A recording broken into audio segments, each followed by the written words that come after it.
पर ये पता है कि आदरणीय बहन जी 2024 में जो चुनाव होगा वो भारत के बहुजन समाज पार्टी के मध्य नजर ही होगा। जिन लोगों हम लोग बात कर रहे हैं बेसिकली वो सारे मनवादी लोग हैं। जी नमस्कार, मेरा नाम है सुरेंद्र सिंह और आप देख रहे हैं एसएम न्यूज़। आज हमारे साथ वो महाधनुर्धारी हैं जिनका नाम है सुदेश आर्या, जो किसी नाम तारीफ के मोहताज नहीं हैं। दिल्ली से हैं, बसपा के ज़मीनी स्तर पर बहुत ज़बरदस्त कार्य कर रहे हैं और जो इस वक्त रंग देखते हुए नज़र आ रहा है दिल्ली के अंदर भी। स्वागत है सर आपका हमारे चैनल में। पहले तो सुरेंद्र भाई, मैं आपके चैनल के माध्यम से एसएम न्यूज़ के तमाम व्यूवर्स और जो चाहने वाले हैं, शुभचिंतक हैं जी, उनको बहुजन समाज पार्टी की तरफ से जी और अपनी तरफ से उनको साधुवाद करता हूँ, जय भीम बोलता हूँ। जी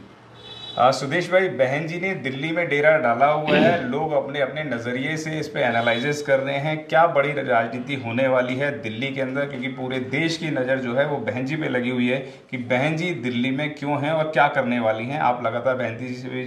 जुड़े रहते हैं, क्या कहना चाहेंगे? देखिए, आदरणीय बहन जी हमारी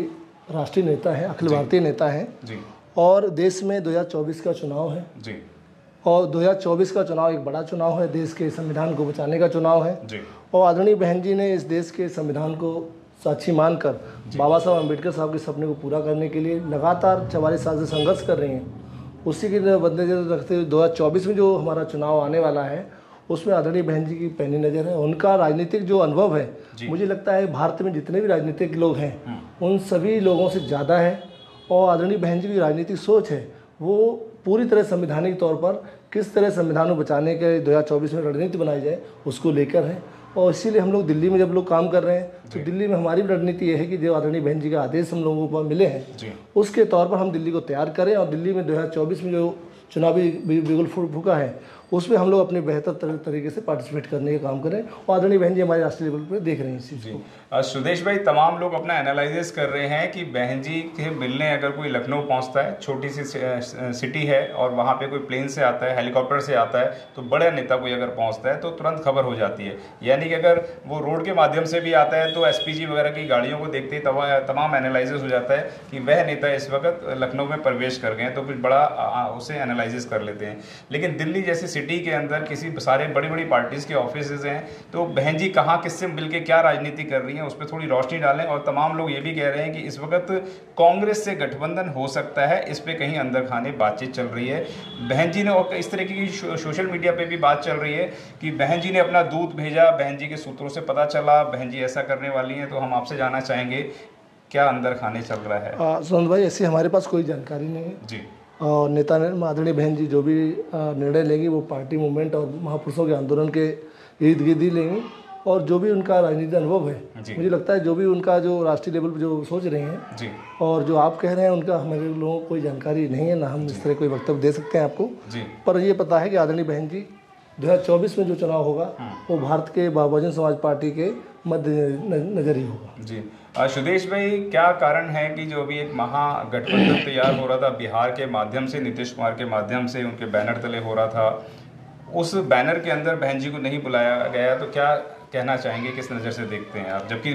जो देश की सबसे दूसरे तीसरे नंबर की पार्टी आती है बसपा, उसको नहीं बुलाना किस नज़र से देखते हैं? देखिए, जिन लोगों हम लोग बात कर रहे हैं बेसिकली वो सारे मनवादी लोग हैं जी, लेकिन बहुजन समाज पार्टी एक आइडियोलॉजिकल पार्टी है जी, संवैधानिक तौर पर जिन महापुरुषों के आंदोलन लेके चल रही है, बात करती है उस पर ऑथेंटिक तौर पर हम लोग उस पर इम्प्लीमेंट भी करते हैं जी, पर जिन लोगों की हम लोग बात कर रहे हैं, जो लोग तमाम तरह के गठजोड़ करने की बात कर रहे हैं जी, वो बेसिकली वो अपने लिए काम कर रहे हैं जी, पर आदरणीय बहन जी की जो सोच है वो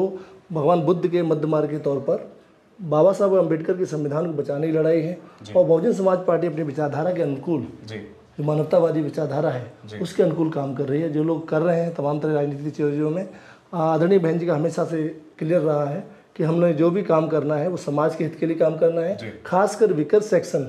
उसको अपलिफ्ट कैसे किया जाए उसके लिए काम करना है। तो कंक्रीट तौर पर बहन जी जो काम करती हैं, शुरुआत से करती आई हैं, आज भी कर रही हैं, तो मुझे लगता है बहन जी की जो सोच है वो बहुत बड़ी होगी और उस पर बहन जी काम कर रही हैं। कहते हैं बहन जी की सोच बहुत बड़ी होगी। क्या लगता है 2024 के अंदर एक बड़ा विस्फोटक होने वाला है? बसपा की तरफ से, क्योंकि तमाम लोग अपने अपने आंकड़े लगा के बैठे हैं कि बहन जी कुछ बड़ा करने वाली हैं। जिस तरीके से आकाश आनंद जी को अब इस वक्त जिम्मेवारी दी है राष्ट्रीय कोऑर्डिनेटर बना के, और तमाम उनकी भी दौड़ लग रही है। इधर से काफ़ी तमाम लोग, अभी युवा साथी हरियाणा में भी बदले हैं, परिवर्तन का दौर भी चल रहा है, युवा साथियों को एक बड़ी जगह मिल रही है। तो किस तरीके का परिवर्तन देखते हैं 2024 के लिए? आदरणीय बहन जी देखो, मानवर श्री काशीराम साहब के उन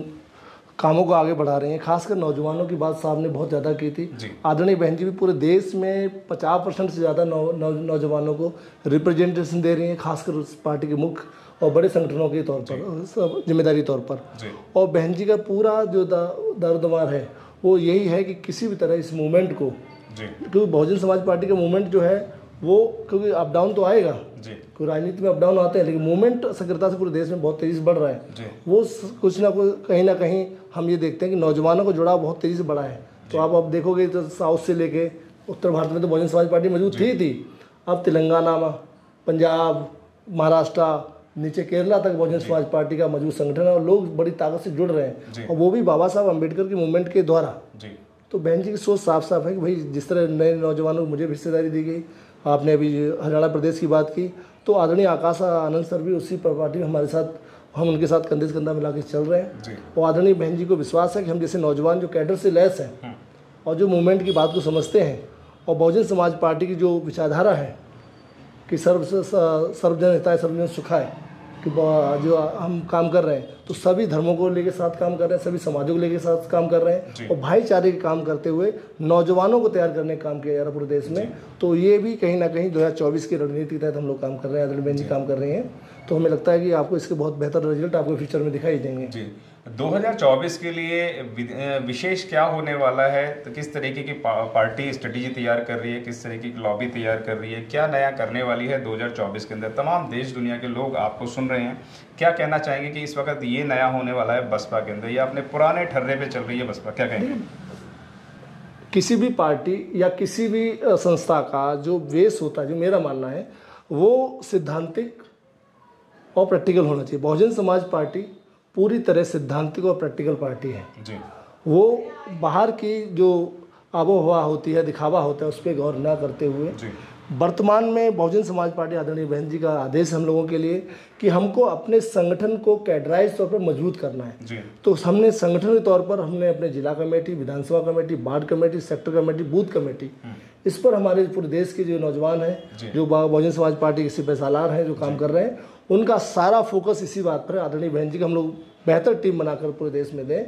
और नीचे तक ग्राउंड लेवल तक हम लोग अगर लेके जा पाएंगे तो डेफिनेटली बहुजन समाज पार्टी का वोटर जो है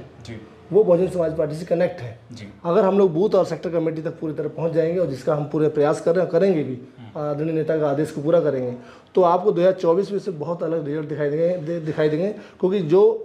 मानवर साहब ने जो पूरा पार्टी तैयार की, बहन जी ने तैयार की, वो संगठन के बेहाफ पर बहुजन समाज पार्टी तैयार किया गया, और बहुजन समाज पार्टी का संगठन ही बहुजन समाज पार्टी की ताकत है।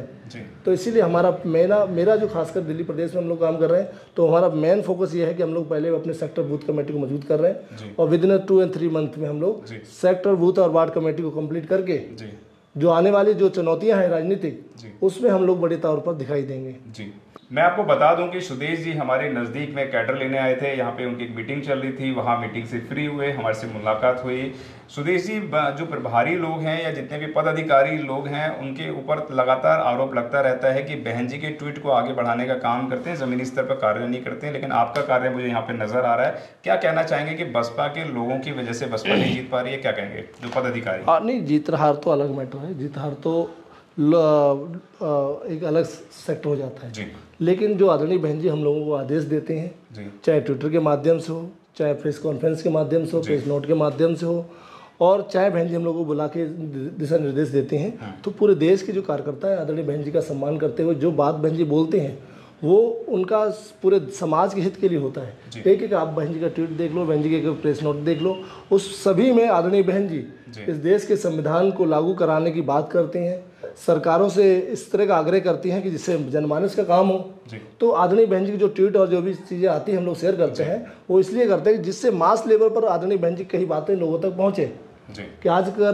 जो हमारे पास साधन है लोगों तक अवेयरनेस पहुंचाने का, माउथ पब्लिसिटी के साथ साथ हमारे पास सोशल मीडिया है। जी। तो हाँ, जो लोग जानकार हैं, जो लोग सोशल मीडिया पर लगे हुए हैं, जो लोग काम कर रहे हैं, जो बैठे हुए हैं या जो चलाते रन करते हैं, तो उन तक हमारे आदरणीय बहन जी की जो बातें हैं, जो उनके आदेश हैं, जो उनका सुझाव है देश के लिए और पूर्व सरकारों के लिए, वो समय समय पर जाता रहना चाहिए। इसीलिए जो बात उनकी आती है हम लोग उनको व्यापक तौर पर सोशल मीडिया पर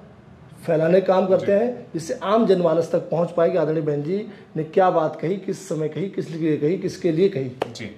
सुदेश जी, बहन जी ने अभी एक स्टेटमेंट दिया था, उसमें कहा था कि चलो गांव की ओर। तो क्या दिल्ली वाले गांव की ओर जाएंगे या दिल्ली के अंदर ही काम करेंगे? क्या कहना चाहेंगे कि एक जो राष्ट्रीय नेता हैं उनको बोलना पड़ रहा है कि अब चलिए, मतलब गांव की तरफ चलिए। जो इस तरीके से मान्यवर साहब गांव के लोगों को जोड़ने का काम करते थे, तो अब मुझे लगता है कि बसपा अपना परिवर्तन कर रही है, अपने महलों को छोड़ रही है, जो बहन जी के ऊपर भी आरोप लगते हैं या पदाधिकारियों के ऊपर आरोप लगते रहे हैं, तो अब वो गाँव की ओर शिफ्ट हो रहे हैं सारे के सारे। क्या कहना चाहेंगे? देखिए, दिल्ली में तो गांव नहीं है, ना के बराबर है। और आदरणीय बहन जी ने पूरे जो भी बात कही वो पूरे व्यापक तौर पर विश्व भारत लेवल पे कही है कि भारत एक गांव का देश है, जहाँ 70% से ज़्यादा लोग ग्रामीण क्षेत्रों में निवास करते हैं। तो जो बहन जी ने कहा है वो वही कहा है जो बहन जी हमेशा कहती हैं कि हमें अपने लोगों तक जाना है, हमें अपने लोगों को वोट की ताकत को समझाना है, हमें अपने लोगों को बताना है कैसे वोट के द्वारा हम लोगों ने सत्ता इस 4 वर्ष स्थापित की, कैसे उत्तर प्रदेश में आदरणीय बहन जी ने उन लोगों के बीच जाकर गांव-गांव जाकर लोगों को समझाया और उनको वोट की ताकत बताई, और वोट की ताकत के द्वारा लोगों ने उत्तर प्रदेश में आदरणीय बहन जी के 4 बार शासनकाल को स्थापित किया। और बहन जी ने वो काम करके दिया जो बाबा साहब अम्बेडकर साहब का सपना था, उत्तर प्रदेश में दिखाई देता है। तो आदरणीय बहन जी ने पूरे देश के लिए बात सिद्धांत लागू होता है, तो दिल्ली में भी ये सिद्धांत लागू होता है। लेकिन दिल्ली में गाँव कम है, ना के बराबर है, लेकिन यहाँ पर हमारे जो लोग हैं, जो गांव से लोग आए हुए हैं, वो ज़्यादातर झुग्गियों में रहते हैं, कच्ची कॉलोनियों में रहते हैं, और जो क्या कहते हैं अपना रेलवे किनारे या किसी नाले किनारे या किसी तालाब किनारे, इस तरह से स्लम एरिया में हमारे लोग रहते हैं। बहुजन समाज पार्टी दिल्ली प्रदेश के लोग, हम लोग सभी लोग, हमारी पूरी यूनिट और हमारे नीचे के जो ग्राउंड रूट के कार्यकर्ता हैं, वो लगातार उन झुग्गी कैंपों में, उन कच्ची कॉलोनियों में जाकर लोगों को समझाने का प्रयास कर रहे हैं। और जो तमाम तरह की जो मनवादी ताकतें दिल्ली में चल रही हैं, उनके बहकावे में ना आए, उसके लिए लोगों को कैडर से जोड़ने का काम कर रहे हैं। तो जो बहन जी ने पूरे देश में एक आंदोलन के तौर पे इस स्लोगन को दिया है, चलो गांव की ओर, तो ऐसे आदरणीय बहन जी ने हम लोगों को भी आदेश दिया है। तो इसलिए हम लोग गाँव-गाँव ना जाकर, झुग्गी जाकर, कच्ची कॉलोनियाँ जाकर, और जो हमारे लोग जहाँ रहते हैं उन जगह जाकर लोगों को समझाने का प्रयास कर रहे हैं, और उन्हें बहुजन समाज पार्टी द्वारा, कैडर के द्वारा उनको जोड़ने का काम कर रहे हैं। तो दिल्ली में भी काम चल रहा है, चलो झुग्गी की ओर, हमारा एक कार्यक्रम चल रहा है दिल्ली में, चलो दिल्ली झुग्गी की ओर। ये कार्यक्रम है, शायद आप तक नहीं आया है, तो बहुत जल्दी पटल तक भी आ जाएगा ये। सुदेश जी, क्या कहना चाहेंगे कि बहन जी ने एक स्टेटमेंट दिया था, उन्होंने कहा है वोट हमारा राष्ट्र हमारा, नहीं चलेगा, क्या कहना चाहेंगे? नहीं, ये जो बहन जी का कॉन्सेप्ट है, या जो मानवर साहब ने कॉन्सेप्ट दिया था, ये बाबा साहब का कॉन्सेप्ट है। बाबा साहब अम्बेडकर ने, मैं एक बात को छोटा सा लेंदी करूँगा, आपको शायद याद हो, बाबा साहब की आपने कोट पढ़े हों, तो बाबा साहब अम्बेडकर साहब जब इस संविधान सभा में संविधान दे के आ रहे थे, तो कृपलानी ने मुस्कुराते हुए कहा था कि आज बहुत मुस्कुरा रहे बाबा साहब अम्बेडकर। तो उन्होंने कहा था, आज मैंने लोगों को वोट का अधिकार दे दिया, अपने लोगों को, अब राजा रानी के पेट से ना पैदा होकर मत से पैदा होगा, और मत के द्वारा हमारे लोग मत ज़्यादा हैं, तो हमारी सरकारें बनने के चांस ज़्यादा बन जाएंगे। तो उन्होंने कहा कि आपके लोग बिकने और भूखे लोग हैं और कमज़ोर लोग हैं, और गरीबी के वजह से हमारे लोगों को खरीद लिया जाएगा आप लोगों को। तो बाबा साहब अम्बेडकर ने कहा, ठीक है, आप लोग मजबूत हैं फाइनेंशियली, अगर जिस दिन हमारे लोग वोट की ताकत समझ गए, तो वोटों वाले सरकार होगी, नोटों वाले घरों में बैठे होंगे। तो वही कॉन्सेप्ट मानवर साहब ने, बहन जी ने लागू किया। तो बहन जी ने अभी फिर दोबारा से वो स्लोगन दिया है, लगातार देती रही बहन जी कि वोट हमारा राज हमारा। अगर वोट हमारा तो राज हमारा होना चाहिए, तो वोट हमारा राज तुम्हारा नहीं चलेगा। तो दिल्ली में भी आप देखो, दिल्ली में जिसकी सरकार है उनके वोट तो भाजपा में जाते हैं,